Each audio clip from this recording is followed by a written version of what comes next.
नमस्कार। एनसीईआरटी कक्षा 10 प्रश्नावली 1.4 प्रश्न क्रमांक 1 का दूसरा वाला भाग हम हल करेंगे।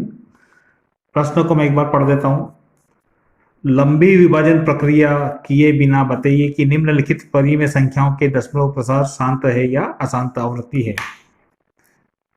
तो जैसा कि पहला प्रश्न अपन ने कल किया था, दूसरा वाला प्रश्न मैं यहाँ पर लिख देता हूँ।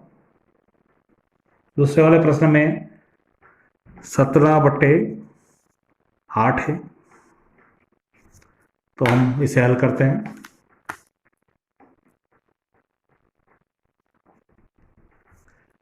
दी गई परिमेय संख्या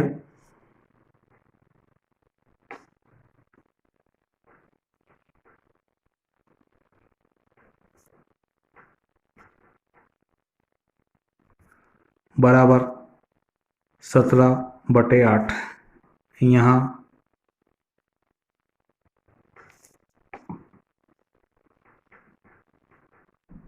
हर क्या है, बराबर 8।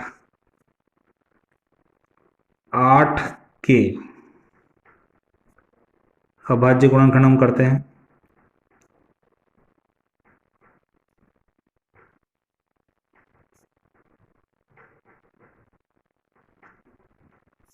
बराबर क्या हो जाएगा, 2 गुणित 2 गुणित 2 बराबर 2 की घात 3। जैसा कि इससे पिछले वाले सवाल में हमने देखा था कि यदि किसी परिमेय संख्या का हर, यदि परिमेय संख्या p बटा q है, यदि q यदि 2 की घात m और 5 की घात n के रूप का हो, तो वो परिमेय संख्या क्या होती है, उस परिमेय संख्या का दशमलव प्रसार क्या होता है, शांत होता है। और 2 की घात m और 5 की घात n के अतिरिक्त कुछ और, जैसे यदि उसके गुणनखंड करें और यदि कुछ और आता है, जैसे 3 आ जाए, 7 आ जाए, 29 आ जाए, 23 आ जाए, 13 आ जाए, अर्थात कुछ भी आ जाए।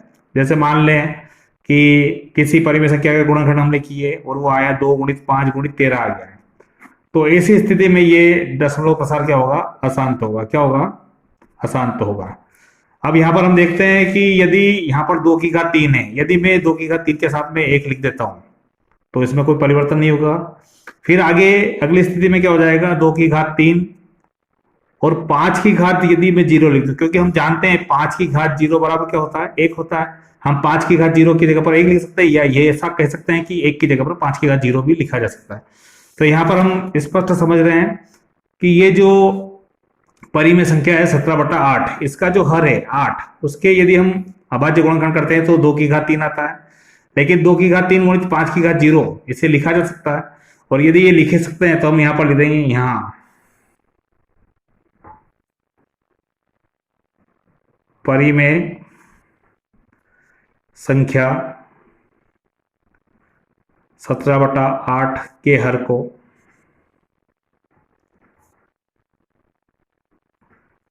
2 की घात m गुणित 5 की घात n, अर्थात 2 की घात 3 गुणित 5 की घात 0 के रूप में लिखा जा सकता है।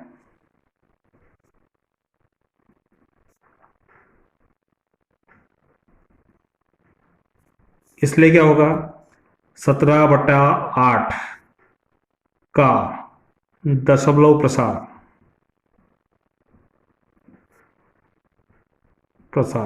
क्या होगा, शांत होगा। इसी का हम अगला वाला सवाल यदि देखते हैं, तो अगला वाला सवाल क्या है, तीसरा वाला देखते हैं हम। सवाल नंबर 1 का तीसरा वाला जो सवाल है आप देखते हैं। तो यहाँ पर क्या है, 64/455, 64/455। तो हम देखते हैं यहाँ पर, यहाँ दी गई परिमेय संख्या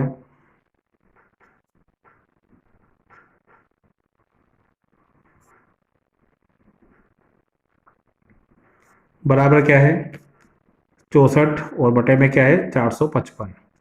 अब यहाँ पर स्पष्ट नजर आ रहा है कि 64 क्या है, 64 अंश है और हर क्या है 455 है। अब यहाँ पर यहाँ हर बराबर क्या है 455। अब हम 455 की यदि गुणनखंड करते हैं तो 455 में यदि हम गुणनखंड करते हैं तो यहाँ पर इकाई की जगह पर 5 है, इसका अर्थ हुआ इसमें 5 का भाग जाएगा। तो 5 का भाग दिया तो इसमें भाग नहीं जाएगा, तो 45 का हमने लिया, 5 9 45 और 5 एकम 5। अब यहाँ पर स्पष्ट नजर आ रहा है कि यहाँ पर 2 का भाग नहीं जा रहा है, 3 का नहीं जा रहा है, 4 का नहीं जाएगा, 5 का भी नहीं जाएगा, 6 का भाग नहीं जाएगा, 7 का भाग चला जाएगा। तो यहाँ पर 7 का भाग देते हैं तो 7 एकम 7 और बचा 2, 7 तिया 21। तो यहाँ पर क्या हो गया हमारे पास 13 बच गया। तो यहाँ पर देखते हैं 13 का भाग चला जाएगा। तो कहने का अर्थ हुआ कि 455 बराबर क्या हो गया 5 गुणित 7 गुणित 13। अब जैसा कि हमने पिछले सवाल में किया था कि यदि किसी परिमेय संख्या का हर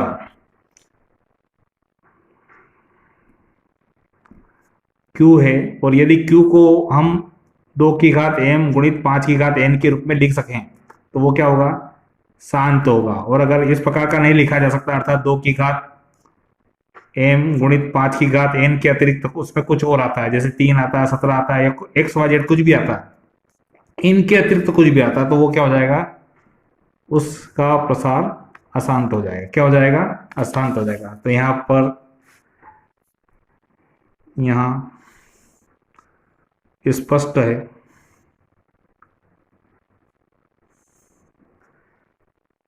परिमेय संख्या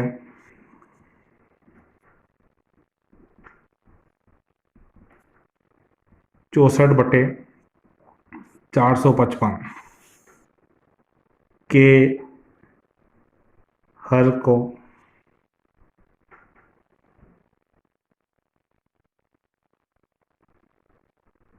के हर में 2 व 5 के अतिरिक्त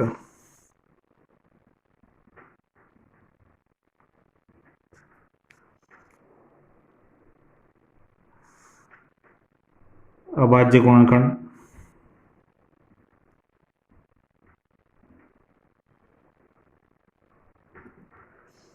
7 व 13 भी है, इसलिए क्या हो जाएगा 64 बटे 455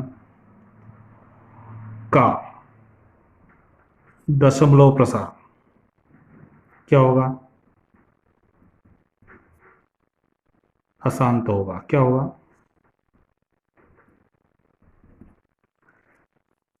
इसी का चौथे सवाल को हम देखते हैं। सवाल नंबर 4। सवाल नंबर 4 को हम देखें तो सवाल नंबर 4 में क्या है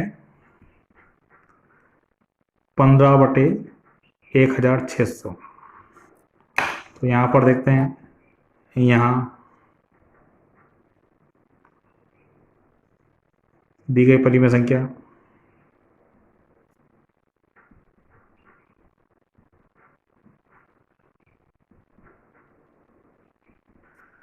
बराबर क्या है 15 बटे 1600। अब यहाँ पर हर क्या है, हर बराबर क्या है 1600। 1600 के यदि अपन अभाज्य गुणनखंड करें 1600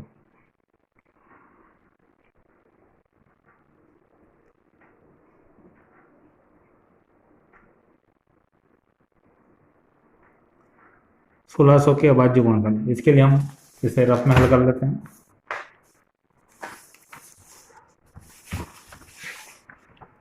ये 1600 है। अब स्पष्ट नजर आ रहा है कि 1600 में 2 का भाग चला जाएगा, तो 2 का भाग इसमें दिया तो 8 0 0। फिर हम देखते हैं तो 2 का भाग फिर जा रहा है, तो यहाँ पर 400, फिर 2 का भाग जाएगा यहाँ पर आ जाएगा 200, फिर 2 का भाग जाएगा तो यहाँ पर आ जाएगा 100, फिर 2 का भाग जाएगा 50, और फिर 2 का भाग जाएगा 25, और यहाँ पर हम 5 का भाग दे दें तो 5 आ जाएगा, और यहाँ पर फिर 5 का भाग दे दें तो 1 आ जाएगा। वापस से देखते हैं, 2 का भाग 1600 में दिया तो 800 आया, 2 का भाग 800 में दिया तो 400 आया, 400 में 2 का भाग दिया तो 200 आया, 200 में 2 का भाग दिया तो 100 आया, 100 में 2 का भाग दिया तो 50 आया, 50 में 2 का भाग दिया तो 25 आया, 25 में 5 का भाग दिया तो 5, 5 में 5 का भाग दिया तो 1। अर्थात 2 कितनी बार आया, 1 2 3 4 5 6, 6 बार 2 आया और 5 2 बार आया। तो हम इसे लिख दें 2 गुणित 2 गुणित 2 गुणित 2 गुणित 2 गुणित 2 और 5 गुणित 5, अर्थात 2 की घात 6 और 5 की घात 2। जैसा कि पहले बता चुका हूं कि यदि किसी भी परिमेय संख्या के हर के यदि गुणनखंड करें और यदि वो 2 की घात और 5 की घात के रूप के हो तो वो क्या होता है, उसका प्रसार, उसका दशमलव प्रसार क्या होता है, शांत होता है। तो यहाँ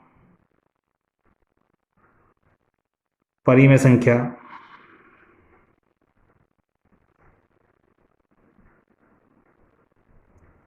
15/1600 के हर को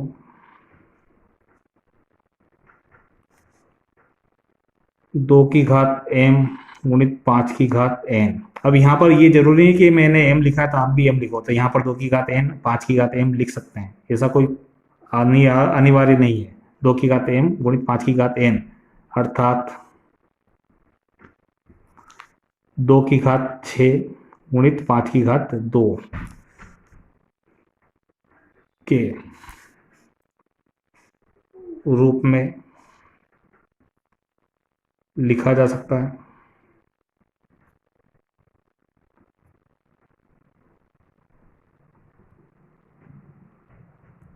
इसलिए परिमेय संख्या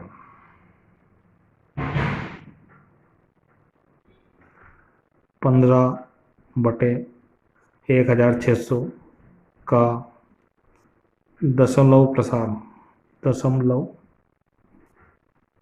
प्रसार